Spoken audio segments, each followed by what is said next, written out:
నమస్తే సార్. కనపర్తి గారు ఏమండి, అంటే ఏదో అంటే అన్నా ఉంటారు కానండి, అసలు సిస్టమ్స్ ఉన్నాయా?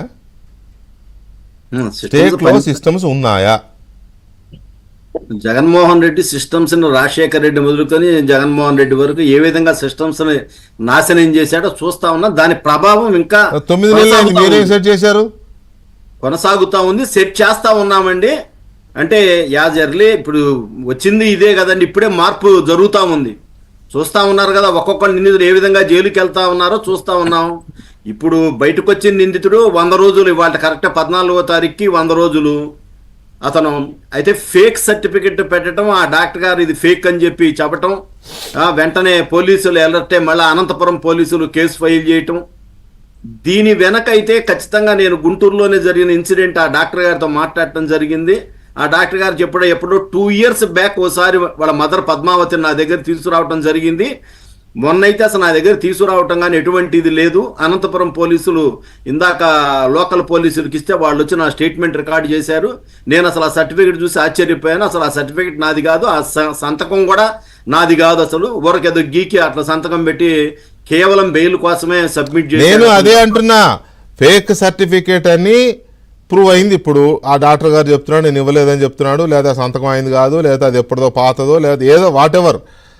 కోర్టులో ఆర్గ్యుమెంట్స్ అప్పుడు ఏమైంది? మీ సిస్టమ్ ఏమైంది? మీ ప్రభుత్వ లాయర్లు ఏం చేశారు? సార్ ఇదేంటంటే పూర్తిగా జడ్జి గారి విచక్షణ సంబంధించిన వాళ్ళు ఏం చేశారంటే తెలివిగా లంచ్ మోషన్, శ్రీనివాసరెడ్డి గారి బెంచ్ మీద లంచ్ మోషన్ మూవ్ చేశారు.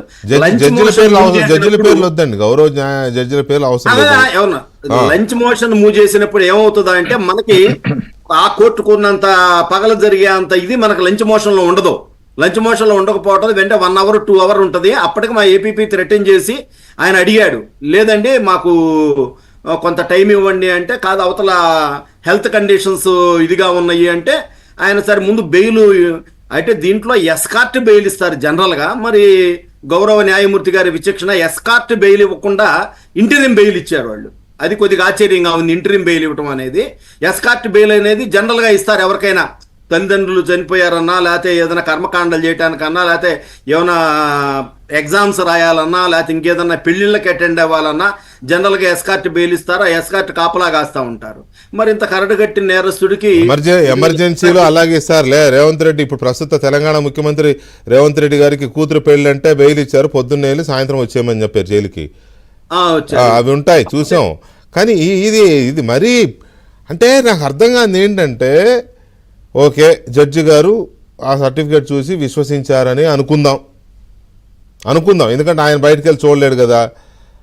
లాయర్లకు అనుమానం ఉన్నప్పుడో లేకపోతే లాయర్ దీన్ని ఒకసారి చెక్ చేయాలి అనుకున్నప్పుడు గట్టిగా వాదించాలి కదా. ప్రభుత్వ న్యాయవాదులు గట్టిగా వాదిస్తే జడ్జి గారు బుల్డోజ్ చేసుకుని వెళ్తారని నేను అనుకోవట్లే, నేనైతే అనుకోవట్లే. ఓకే నేను 1 గంట టైం ఇస్తున్నాను, గంటలో చెప్పండి ఏ విషయం అని చెప్పి అంటారేమో. అంతేగాని నోనో మీరు ఎన్నైనా సరే అతను బెయిల్ ఇచ్చేయాల్సింది అంటారా? నాకు తెలిసిన రామకృష్ణ గారు బిట్వీన్ ద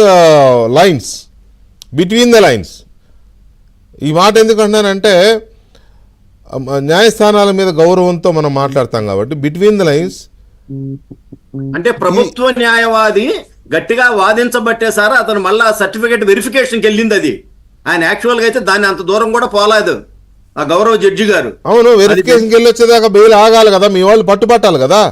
బెయిల్ అంటే దాని మీద అక్కడే సార్ చిన్న దాని మీద కూడా మేము ఇది చేస్తే వాళ్ళు అనే వెర్షన్ ఏంటంటే, ఈ లోపు 1 day 2 days జరిగినప్పుడు ఆమెకి ఏమైనా పేషెంట్కి ఏమైనా జరిగితే అది న్యాయస్థానం మీదో లేకపోతే ప్రభుత్వం మీదో మోపుతారు వాళ్ళు. మోపేస్తారు, తెగ మోపేస్తారులే. అవును రైట్. రామకృష్ణ గారు నేను మళ్ళీ చెప్తున్నా,